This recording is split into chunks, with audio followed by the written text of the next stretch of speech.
Hello, I'm Chris Fowler for Sports Century. Born into the heady ether of a new sports age, he played the game above the rim, head jouncing, torso turning, stick legs pumping. He was bigger than life, a human billboard, the image of athletic perfection, the icon of icons. He was Michael Jordan, MJ, his airness. So good, so true, so completely heroic that despite the hype of his times, he just may have scraped immortality with his wings. Jordan with the steal! Jordan slams it again. Michael for three. Yeah! Jordan, look at that! Michael drives Wilkins into left for the two. When he came on the floor, people knew that they were in trouble. He saw Michael Jordan!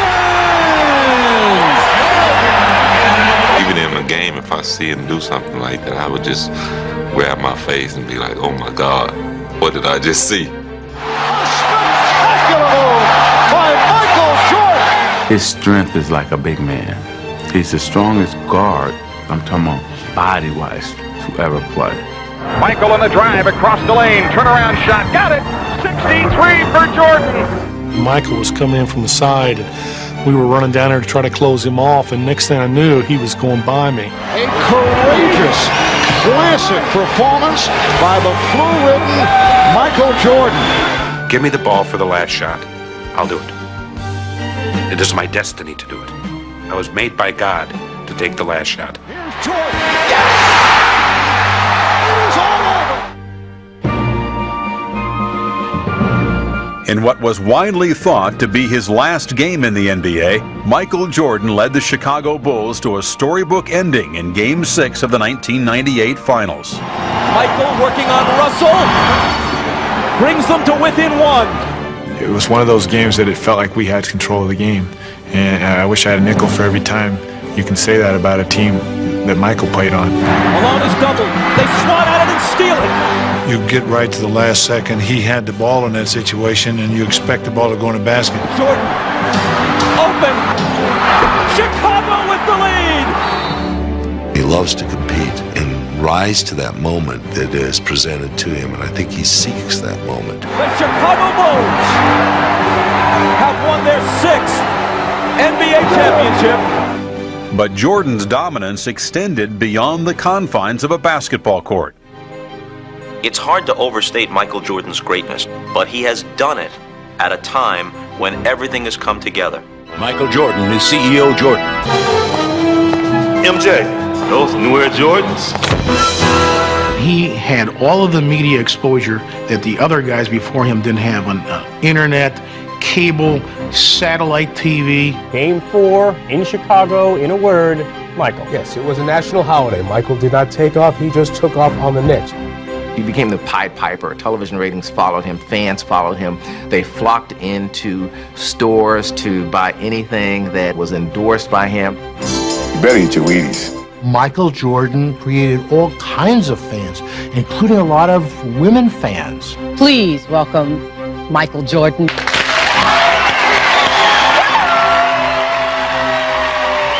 Jordan, to his credit, knew that every minute he was in front of a camera was an audition for another company. Here's a black man who's the most popular person in a white society.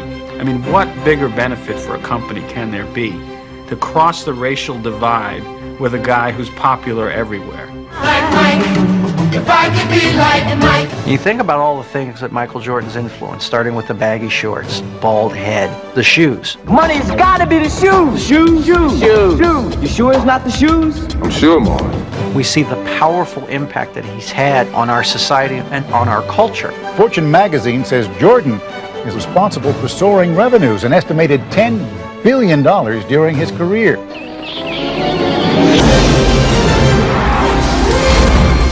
It goes across national boundaries where friends of mine go to the heart of the Congo and they see kids in number 23 Chicago Bull uniforms. I thought Magic Johnson was the most famous basketball player in the world still when the Dream Team went to Barcelona, and I was mistaken. Michael was big enough that there were 40-foot murals. Ladies and gentlemen, Michael Jordan! Because I'm good enough, I'm smart enough, and doggone it, People like me. More than liked, Jordan was adored. But the fallout from this idolatry had its negative side. For even as public Jordan mushroomed into a global marketing colossus, the private man shrank ever deeper into a glass-walled isolation chamber. He told me once that when he walks through a crowd, even if he appears not to be looking at the people in the crowd, he can feel every eye on his skin. And he said it's like a burning feeling. Until I'm alone again, I feel the burning, those eyes looking into me. If you're Michael Jordan and you're that celebrated and that good, the phone rings 1,000 times a day with people who have ideas that they say are good for you. This is going to be really good for you. It's not good for you. It's good for them. He said those 2.5 hours on the court every game night is the most peaceful time of my day. He said because it's like there are invisible walls around the court. It's the one part of my day that no one can touch me, no one can come up and ask for an autograph, no one can pitch a business deal. I'm meditating out there. On or off the court, Jordan guarded his carefully tilled public image. He has an awful lot of clout. And I've heard from more than one person that if you step outside the bounds of how he wants you perceived, then the word will get to you. We wrote a story about him in Sports Illustrated when he was trying to play baseball. And I think the story was fairly sympathetic, but the cover was Bag It, Michael. And he, to this day, will not talk to this magazine. Whenever Michael appears in public to come down from his hotel room, he is always dressed immaculately because he knows that there are people in the lobby that maybe are going to get a 20-second glimpse of Michael Jordan for once in their life. And he wants to portray a certain image in a certain class. I'm very image conscious, probably more than I should be, because I think it really prevents me from being the fun person that people behind closed doors know who I am. Jordan said, a lot of times I'll dream I'm a bad alcoholic, and in the dream I can't stop drinking and I'm embarrassing myself and I'm going to lose everything. He says, and I wake up from that dream in a sweat. He knows that one slip up, one mistake can throw it all away. And I think he lived in terror of that for a very long time. To keep from living any part of that nightmare, Jordan enlisted the media in his efforts to stay balanced on the high wire. We protected him more than I'd like to admit. When his first child was born, he hadn't been married yet. He says to a couple of the beat writers, including me, I really would appreciate it if you didn't put that in the newspaper. Because we know he's had the baby, who was Juanita, who's, became his wife, and they were going to get married. And so I say, sure, Mike, we won't do it. And we don't. I mean, we just simply protect him because he asked us and because we were concerned as well about what the public reaction would be. Michael Jordan is the Teflon athlete of our generation. Everything just fell off of Jordan. You couldn't win any points in the media if you said or wrote something bad about him. People didn't want to hear that. Certainly when it comes to Michael Jordan, I think that we're in some sort of national denial. Everybody made money through Michael Jordan. Nobody really wants to disturb this legend. Born in Brooklyn on February 17, 1963, Michael Jordan was the fourth of 5 children.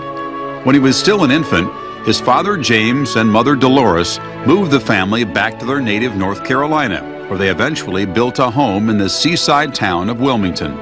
As a kid, he watched Roots and sort of had a vague idea of what the whites did to the blacks in our country.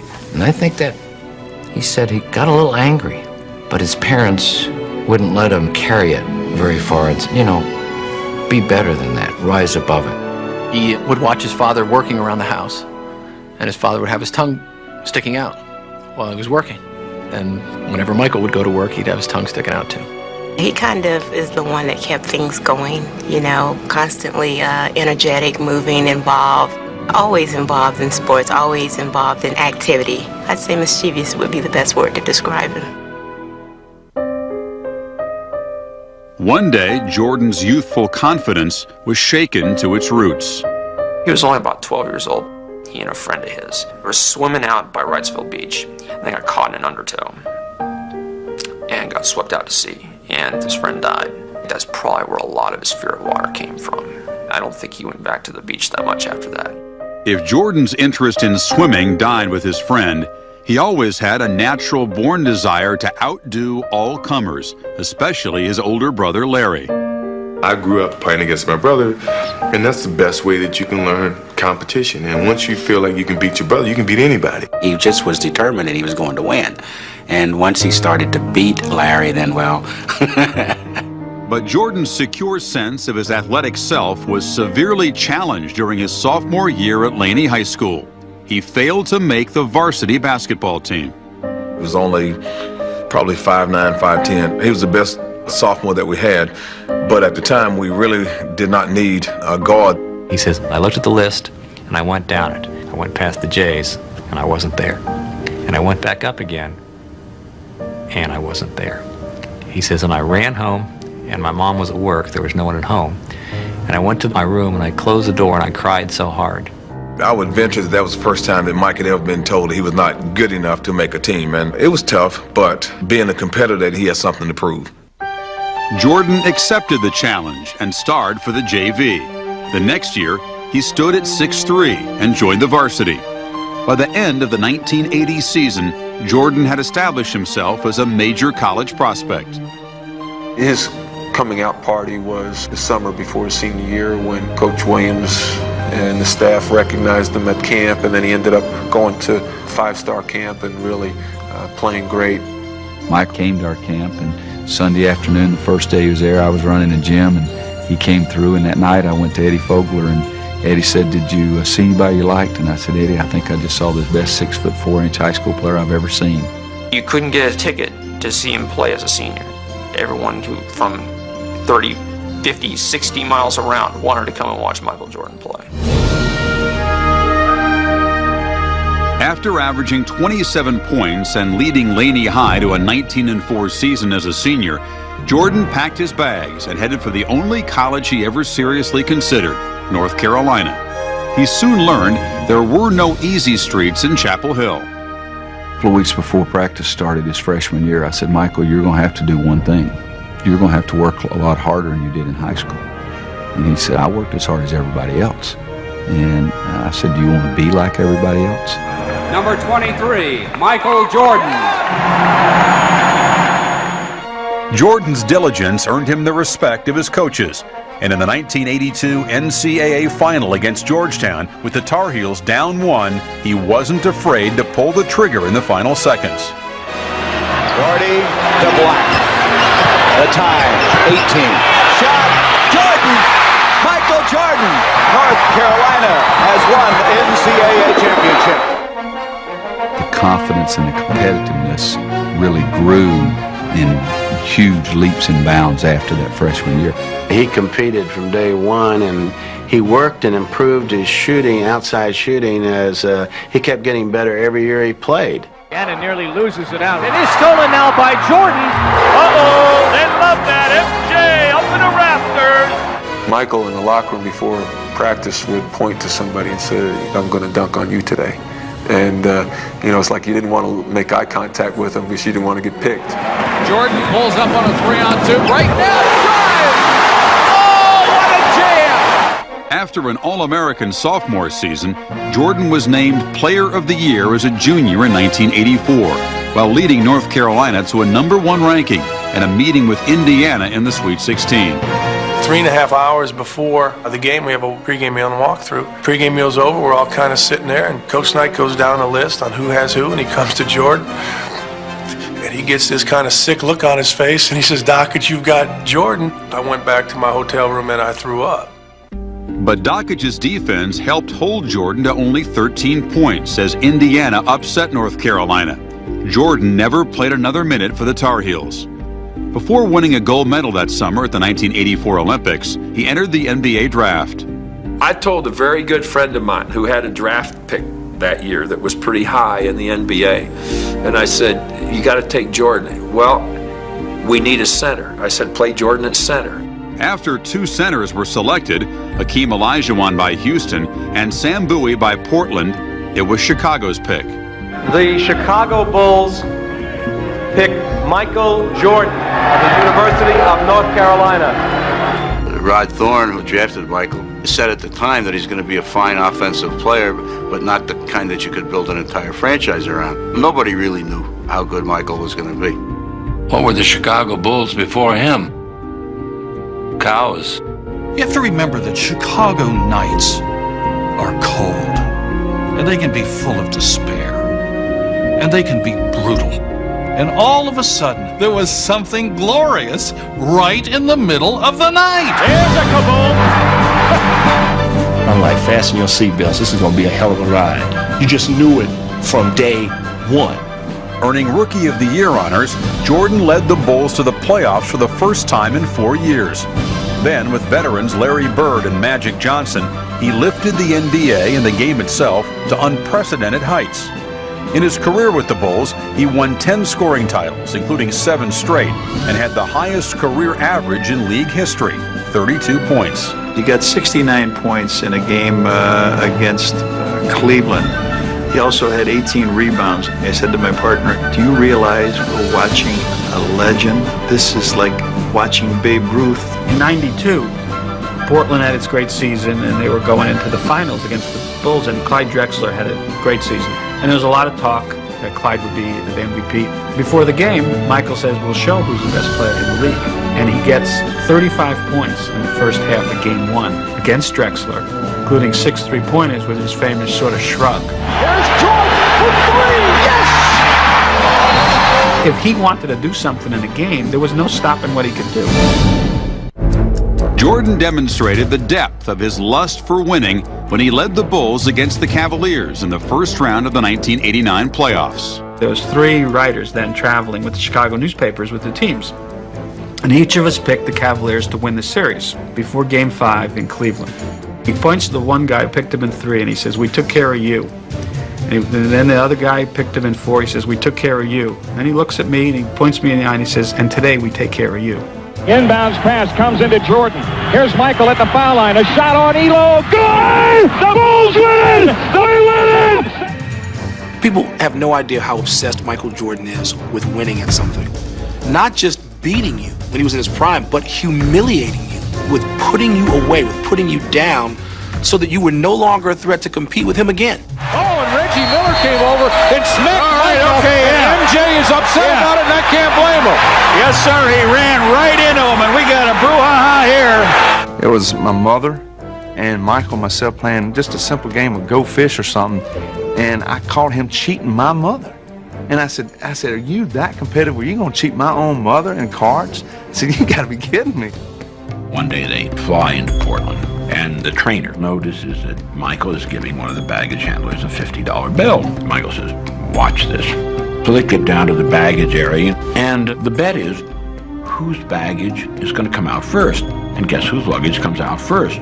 Number 23. He scoops up about $1,000, puts it in his pocket, looks at the trainer, winks, and says, pretty good return on a $50 bet.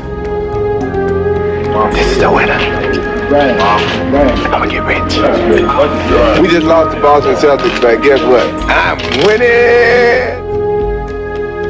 He is so competitive. I can remember beating him in a game of pool 3 games in a row, and he didn't speak to me for 24 hours. Michael Jordan was on a bus, and players were sort of comparing how famous they were. Michael Jordan kind of sat there. Finally, somebody said something like, I bet even Michael can't get a hold of Janet Jackson. He took out a cell phone, dialed up, said, is Janet there? Just tell her it's MJ.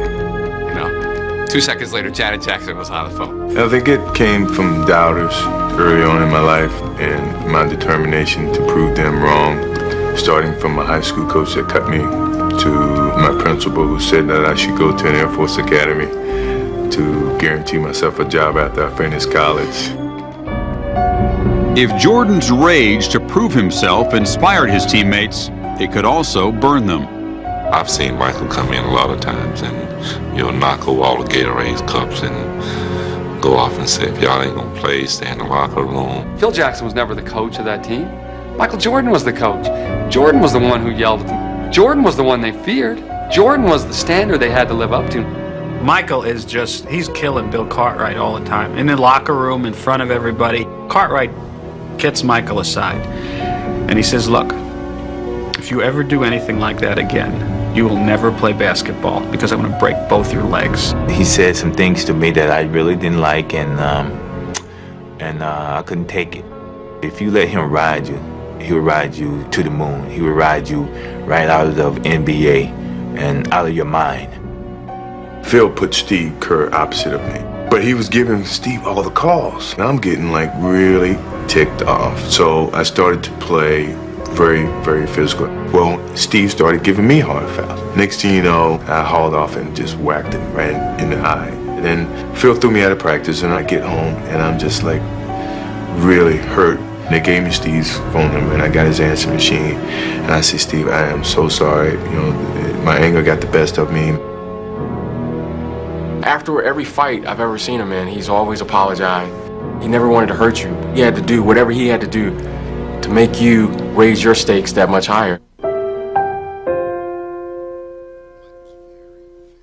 My mother had passed away. My first time back at work, I see this big crowd of people. Michael Jordan and Magic Johnson are surrounded by this pack of media. They're going one way in the tunnel. I'm dashing the other way, all alone. All of a sudden, I hear somebody call my name. I turn around. There's Jordan. He said, Andrea, I just wanted you to know how sorry I am about your mother. I was shocked. That told me more about Michael Jordan as a person than any other dealing I'd had with him in the 7 years that I covered him in Chicago. What was your call on that last play? That was get the ball, Michael. Everybody get the out of the way. Go to the basket. With a weak supporting cast, the Bulls won just 3 playoff series in Jordan's first 5 seasons. Twice they were eliminated by Detroit, known as the Bad Boys for their rough playground tactics. We knew how dangerous he was, and we knew going into the playoffs that we had to do something special. And so we very definitely devised what we called the Jordan rules. Every time he came to the basket, as opposed to giving up layups and dunks because that would energize their team and give them momentum, we would rather send him to the foul line. It was important that we mentally intimidated him, whether he had to knock him down or send 3 guys at him or just look mean, nasty, ugly in his face.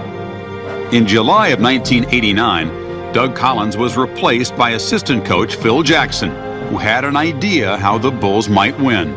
I called Michael in and told him basically what I saw as a problem with the team is that, everything's centered around him. I said, the team had to share the basketball. And he said to me, you're not going to run that equal opportunity offense, are you? And I said, yeah, I am. Phil Jackson's trying to convince Jordan that the triangle offense is going to work. During the game, Jordan comes over to me at press row and he goes, can you believe this freaking offense? This is ridiculous. He got double or triple teamed in a game in Milwaukee, and Bill Cartwright is screaming for him to throw him the ball. And he says, I'm all by myself, you're double teamed. Michael felt the team had a better chance of winning if he was shooting off double teams versus Bill Cartwright or Horace Grant shooting by themselves. There was a lot of feeling that Michael Jordan didn't make his teammates better, that he wanted to score all the time, and that he wouldn't pass the ball to certain people, and there was a feeling that he was not quite good enough to win a championship. Everyone's saying that a scoring leader can't be an NBA champion. I never believed that. He came a point in his life, in his career, like, man, if I don't trust these guys, I don't think I'm going to win that championship. And once he decided to do that, the sky was the limit for our ball club. The Chicago Bulls advance to the NBA championship round. After defeating their nemesis, the Pistons, for the Eastern Conference title in 1991, the Bulls charged to a 3-1 lead over the Lakers in the finals. In Game 5, Jordan was faced with the ultimate sacrifice. Phil Jackson will tell you that during the huddle of the final game against the Lakers, he finally had to get in Michael's face. I mentioned to him that John Paxson was open. Michael made a point of finding John Paxson in that 4th quarter for 4 jump shots in a row. And that really kind of sealed the factor that he was a guy who was willing to give the ball up at a time when he knew that he had to do whatever it took to help his team win. The Chicago Bulls have won their first ever NBA championship. After Michael won the first title, he seemed to say, okay, I'm just going to kick everybody's ass. There's no one out here who can stop me. There's no one here who can stop my team if I am the team player that I should be. A penultimate kind of moment for him as a leader. As the last of the first three-peat championships against Phoenix, we'd won 2 games out in Phoenix. We couldn't finish them off in Chicago. We had to go back to Phoenix. We were straggling out to the plane. On the plane strides Michael Jordan. Can of beer in his hand, big cigar. And he stopped and he looked around and he said, anyone that doesn't think we're gonna win the championship, get off the damn plane. And he said, let's go, boys. I didn't even pack for 2 games. Let's go out there and win this game and fly back tomorrow night. Pippen runs down the lane, dumps it out the horse, Paxson for 3.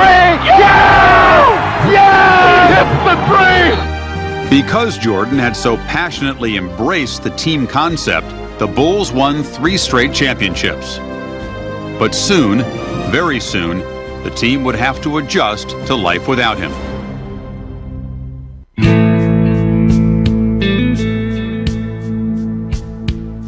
If you're in a room with Jordan, he's going to get up, he's going to pace, he's going to go look out the window. This is a guy who can't sit still. We're hanging together at the Olympics. We're playing cards every night. So it's 6 o'clock, the light is coming up. He goes and gets an hour's sleep, gets up, makes the 8 o'clock tea time. 18 holes of golf. Come back, scores 20 points in the first half of our game.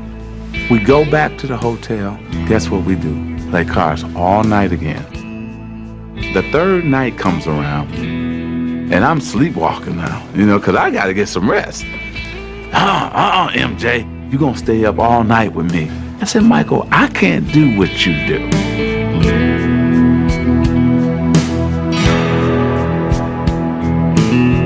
To me, it wasn't a surprise that he got in trouble gambling because he goes all out. He's the ultimate chase bettor. Lose, double up. Lose, double up. The team won the first championship. He got invited to the White House, and Michael says he's not going. And the team's in a turmoil. On the day his team was going to the White House, Michael Jordan was, in this game, gambling with one guy who was a convicted drug dealer, another guy, a bail bondsman who was funding the game, who eventually got murdered by his associates. And then it turns out that, he wrote a check for his gambling losses, which is, was a paper trail he, was naive about. A crack had formed in Jordan's carefully constructed facade. 6 months after the Bulls' first championship, a book detailing Jordan's rough treatment of teammates and the special treatment the club accorded him hit the New York Times bestseller list. Its title, The Jordan Rules. Paxson has the flu, and it's about 103-degree fever, and he comes in, gets his medication, goes home. Now Jordan gets it a couple of days later, calls in, they send the trainer out to his house. In 1993, another book claimed Jordan lost $1 million on the golf course. Meanwhile, the media, once Jordan's vigilant protector, feasted on a report that he gambled the night before a playoff game in New York. All he wanted was just some respect about the issue. Hey, I went down to Atlantic City. I didn't do anything wrong. I didn't miss practice. What are you getting on me for? As soon as he went to the golf course and started losing too much money to please us, he was pilloried for, is your gambling really under control there, Michael? As the story gained extended life, Commissioner David Stern was forced to take a closer look. While Jordan simmered and the media swarmed, a former U.S. federal judge was hired to conduct a league investigation. I don't think he regrets the gambling. I think he remains angry that the gambling is what people tried to bring him down on. He felt like that he had been over backwards for the media so much that it really hurt him to have anything negative come out about him. One North Carolina state investigator described the murder of James Jordan as something that could have happened to any one of us. But in this case, the shooting victim was the father of Chicago Bulls superstar Michael Jordan. He and James were alike, and they ran around together. They buddied up together. I have no doubt he was closer to James than anyone else in his life. And here's his best friend and his dad gets murdered. It brought on an onslaught of absurd media attention, people trying to link his father's death to the fact that he had gambled. Everything just sort of closed in on Michael. When I lose the sense of motivation and the sense of to prove something as a basketball player, it's time for me to move away from the game of basketball. I needed a change. I just felt I was being engulfed by the success that I've gathered at that time. People were coming in and saying that this is clearly he was being driven from the league for other reasons, whether it was his gambling or something else. I laughed at the time. 2 days after Jordan retired in October of 1993, Stern announced his 4-month investigation had turned up no evidence that the Bulls star violated league rules. But it was too late. The following spring, Jordan tested himself in a new career. I watched him play baseball, and we met afterward, and we met in the bar, and then he came to my room. We talked for hours into the night. And I was just telling me, like, what a waste. Why would you give up being the best player in the game? I think he took up a spot in a joyride in a hobby that somebody who had a legitimate chance of playing in the big leagues might have taken. He got paid to go to fantasy camp. He knew people were going to get on him. His dad wanted to play baseball. That's the reason. Not because Michael wanted to play it so much, because his dad wanted him to give it a shot. He said, I get up every morning, and I get in the car, and I look over, and my dad's there. And I think to myself, we're doing this, Pops. We're doing this together. We're going to get this done. And I think it was classic morning. His dad always did crossword puzzles.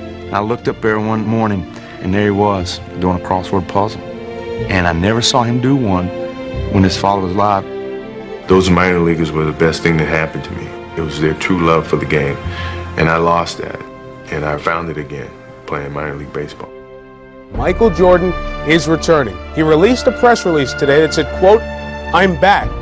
When he came back from baseball, all of a sudden you see him trying to get the best out of people. Now, instead of knocking somebody's confidence, he's trying to help them raise their confidence. 55 points by Michael Jordan. It kind of liberated him, but you really didn't know the effect of what it all meant until he won a championship on Father's Day. An emotional moment for Michael Jordan. The tears are flowing.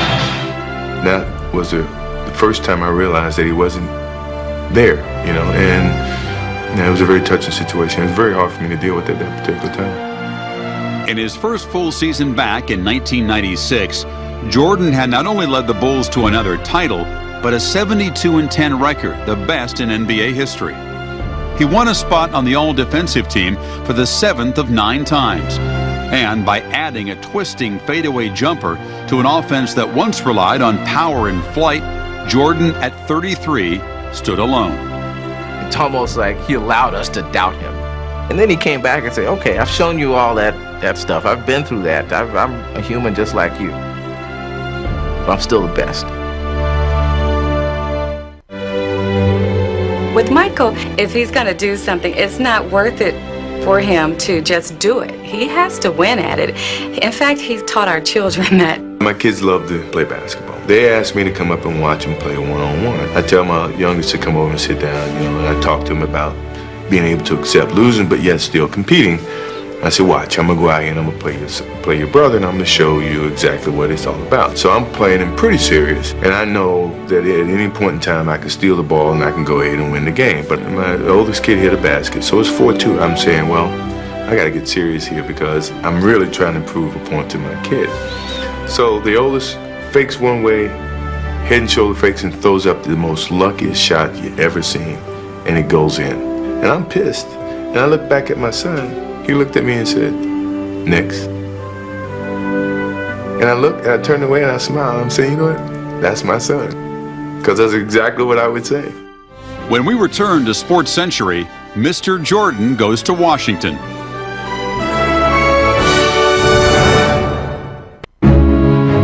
On the basketball court, you see Michael Jordan, and he doesn't hold anything back. As soon as he gets off the court, of all things, Michael Jordan becomes vanilla. He's raised blandness to an art. In 1990, Jordan refused to endorse African-American Democrat Harvey Gantt in his senatorial race against white conservative Jesse Helms in North Carolina. Republicans buy sneakers too, said Jordan. He avoided another public issue during the 1998 season, when Nike came under fire for dubious labor practices in Southeast Asia. Jordan vowed that once the season was over, he would personally investigate the factories in question. He never did. He has to do what every other elite person does that is a member of a race that's in an underprivileged situation. They have to put their money, their power, and their intellect into a system and bring about change. I think it's a little bit unfair to lay it on Michael Jordan and say, okay, wait a second, you're African American, you're the biggest icon, then everything you should do should be for the betterment of all of your people. We do this again for the second time.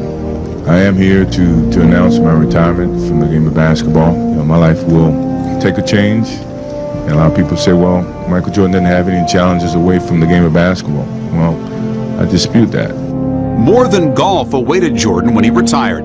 In January of 2000, he endorsed Democrat Bill Bradley for president, and that same month he became president of basketball operations and part owner of the Washington Wizards. I have an attitude about the way I play. I have an attitude about the way I win. My job and my responsibility with this organization is to see if I can pass that on to the players in those uniforms. This is his way of turning against Reinsdorf and sticking it to him. To take his celebrity, his presence to Washington, D.C., when all of his life, professionally, he's been associated with the Chicago Bulls.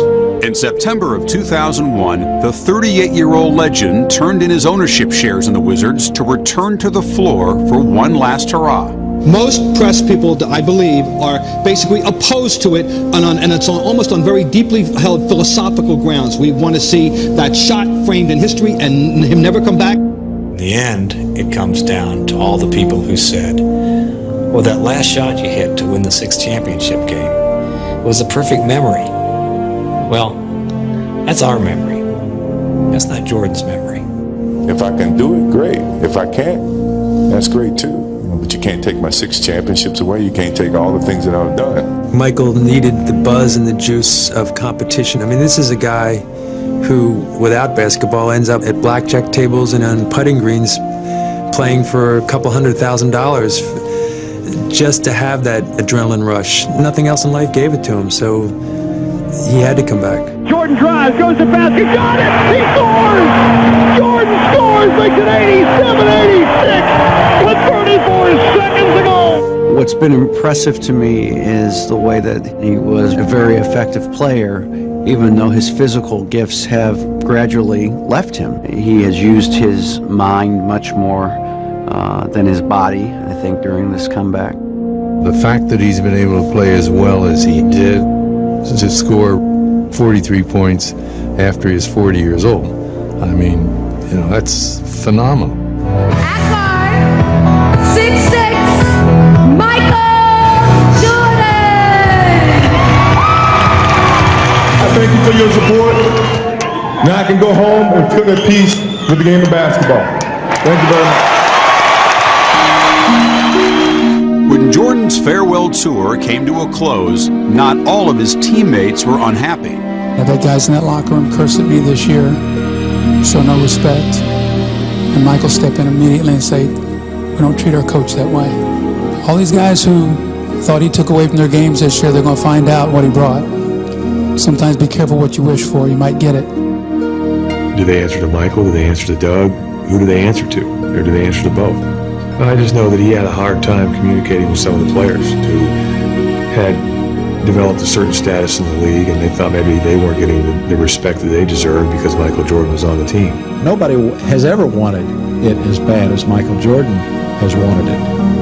To judge them against his own character is one of his problems. Some people even believe that I prohibit some of the guys from growing up, and I disagree with that.